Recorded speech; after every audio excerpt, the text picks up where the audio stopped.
going to discuss how the hero of a story really becomes the hero.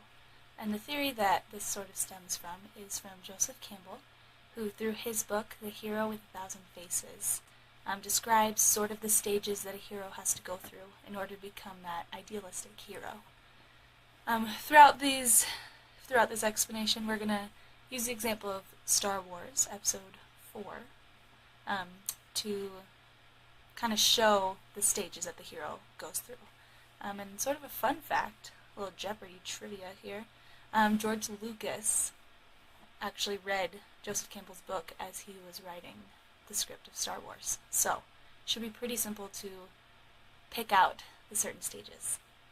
Okay, so the basic outline of the hero's journey can be divided into 3 specific phases. The first one is departure, the second is initiation, and the third is the return. In the departure stage, the hero has a call to adventure, and he or she refuses it. This can be seen through Princess Leia's message that is presented to Luke. Help me, Obi-Wan Kenobi. You're my only hope. There's a plea for help, but instead, Luke refuses the call by using the excuse of having to help with the harvest. The next stage is supernatural aid. When Luke is surrounded by sand people, he is saved by Obi-Wan. And sort of Obi-Wan is like the supernatural figure. He comes out of nowhere and just sort of knows where Luke is and saves him.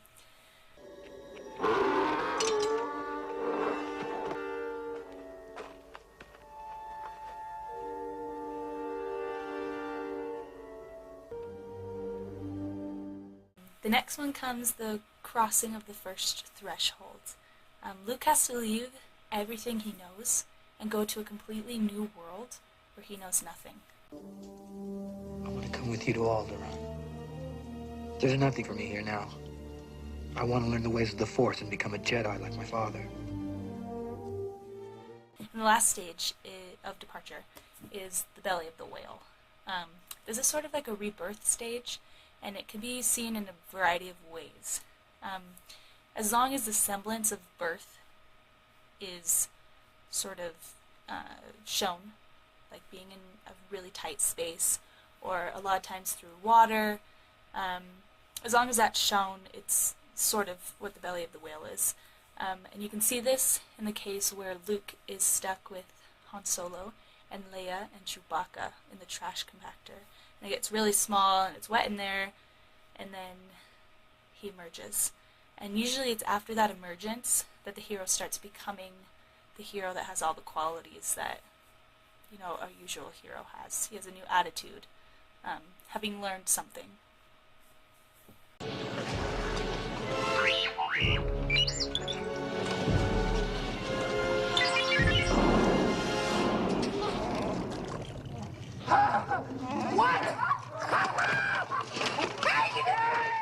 second stage of initiation deals more with the development of the hero, and this is often where you'll find the climax of a story.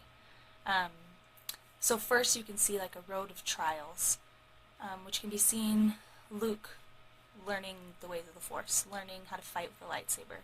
It's an odd thing, so he's trying to learn that. There's also always a meeting with the goddess, or / temptress. It just depends how the woman is portrayed. So in this case, it's a goddess, and it's Princess Leia. And you can kind of tell she's the goddess, because when you first meet her, she's in all white. And white is a color that just denotes virtue and goddess-like attributes. In initiation, there's also tests of the hero's true purpose. Therefore, Luke is tempted by the dark side. He's tempted away from his true path, his true purpose. And that's the dark side that does that. There's also an atonement with the father in this stage, and the father doesn't have to be a literal father, it can just be a figurative one. We don't quite see it as much in Episode 4 as we do throughout the rest of the Star Wars saga, but it's semi-there. It's semi-there. Not a huge part. There's also a stage of apotheosis, or becoming godlike, and Luke becomes a Jedi. That, in one sense, is godlike. And then the last stage of initiation is the Great Boon. And it's sort of like the pinnacle point of the whole story, the climax, the biggest thing to happen in the story. And this is when they destroy the first Death Star. Stand by.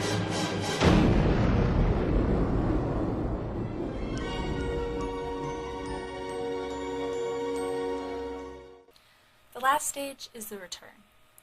The hero will usually refuse to return to his world at first. And Luke has to be beckoned by Han Solo and Leia to get onto the Millennium Falcon. He doesn't want to leave. He wants to stay and avenge Obi-Wan. But he has to leave. There's no option. The magic flight is also a process that happens in this stage, and that's usually, for Star Wars, it's the Millennium Falcon. That's sort of the magic flight that happens. There's also a rescue from without, and this means that the hero is saved by someone beside himself. And in this case, it's Obi-Wan and Han Solo, sort of. They're kind of both. So Luke refuses to get onto the thing. It's too late to help Obi-Wan, and so he hears Obi-Wan say, "Luke, you have to run," basically. And then Han Solo is beckoning him and Leia, so he has to be rescued from without himself.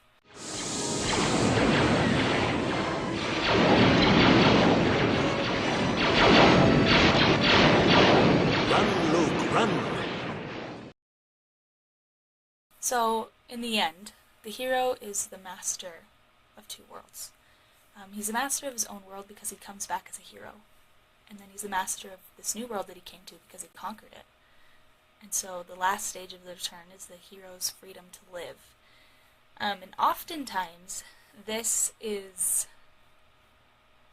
It's a bittersweet, because the hero has changed. So he doesn't so much, or she, doesn't fit so much in his world or her world anymore. But he doesn't belong to the world he just conquered because he conquered it. So there's sort of this juxtaposition between the hero inside. And so the hero, although happy that he conquered, is, still kind of torn. You can see this a lot in, if you look at Lord of the Rings, for instance. If you look at Frodo at the end, he doesn't belong in any worlds now, so he has to leave, again, to go to a different place, to where he would more fit in.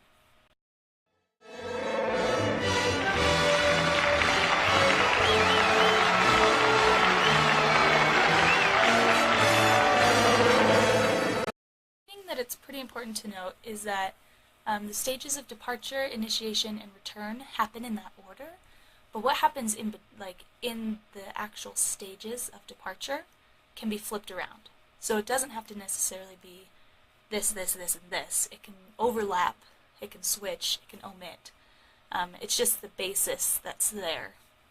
Now that you have this knowledge of how heroes are developed, can you think of another story where heroes go through Joseph Campbell's heroic journey? I mentioned Frodo in Lord of the Rings. You can also apply that to The Hobbit with Bilbo. I've provided a list to get you started. So divide yourself into groups of 3 and pick a familiar story and dissect it. And good luck!